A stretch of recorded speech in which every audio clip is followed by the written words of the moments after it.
그러면 이제 그 주사파들에 대해서 저격을 하시잖아요. 예. 주사파들은 어떻게 만들어졌는지 그걸 좀 설명을 부탁드리겠습니다.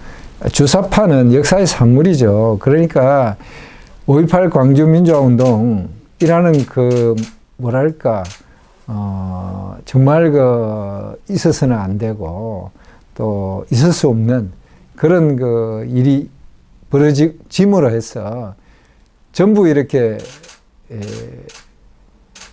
정상이 아닌 거죠, 말하자면. 정신들이 그냥 이렇게 그 흥분, 또 이 패닉에 빠진 거죠, 전부. 그런 상태에서 오직 저 악마만 몰아내면 낼 수 있다면 무슨 일인지 할 수 있다. 이런 기분이죠. 나도 그때 뭐 그런 기분이었기 때문에 얼마든지 그게 이제 이해가 되지만 어쨌건 그런 속에서 북한조차 우리 편일 수 있다라는 그런 생각에 빠져든 것이 아니겠습니까? 그 주사파라는 게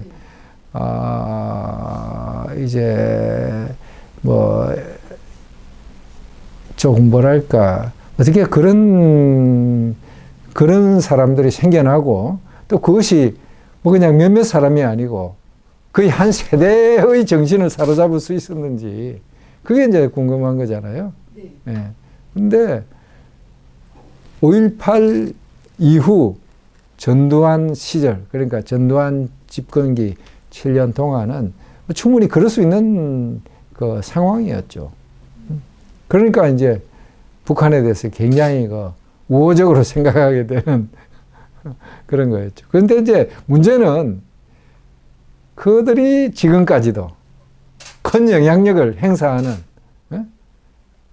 이른바 586 세대라는 데 문제가 있는 거죠. 네.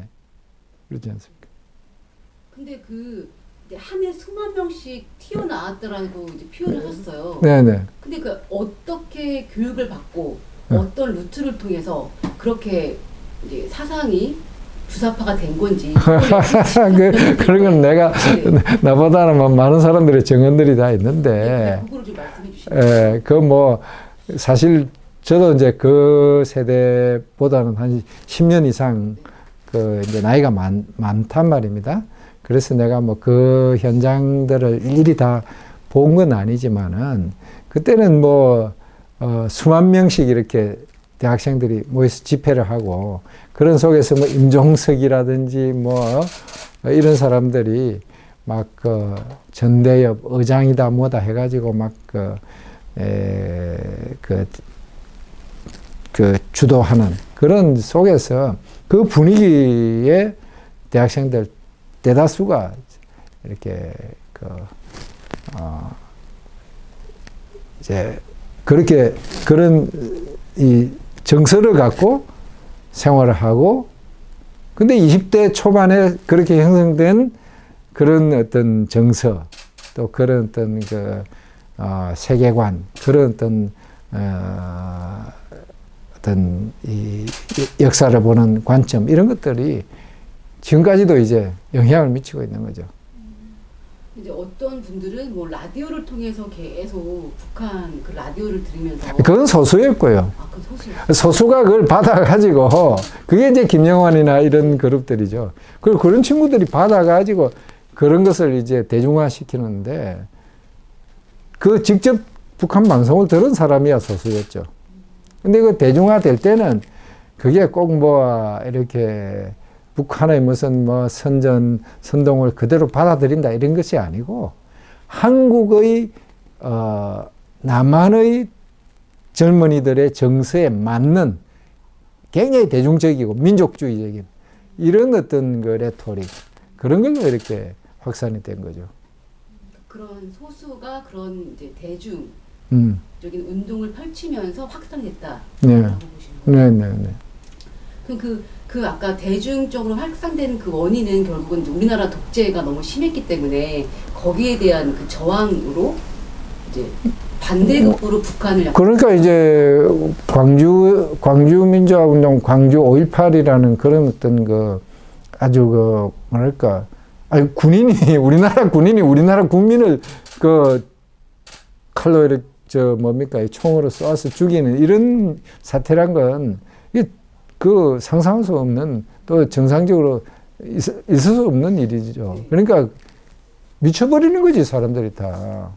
그걸 어떻게 받아들여? 그러니까 이제 그런 어떤, 우리가 볼 때, 전혀 이상한 그런 생각에도 들 수 있는 환경이 조성됐다, 이런 얘기죠.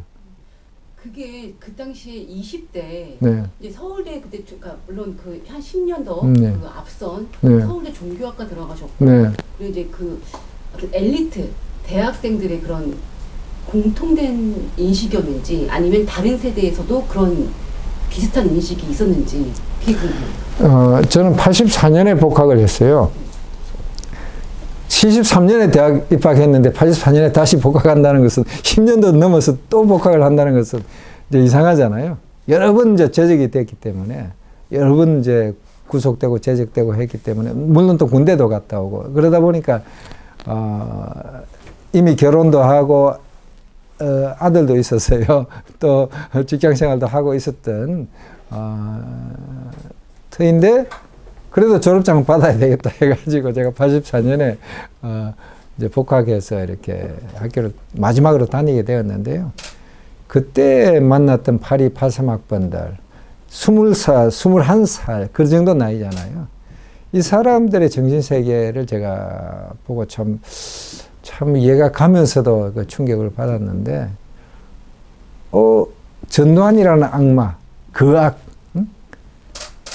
그걸 몰아내는 이 거대한 역사적 그 어떤 대과업을 21살 내가 하는 거죠. 말하자면. 전두환하고 나하고 이렇게 맞짱을 뜨는 거야. 그러니까 자아가 얼마나 팽창하겠어. 응? 내가 바로 독립운동가의 그 후예인 거야. 근데 쟤들은 총칼을 가지고 있고 거대한 힘을 가지고 있잖아요. 그러면 어떻게 되겠어? 쟤들은 친일파의 후손이다. 어?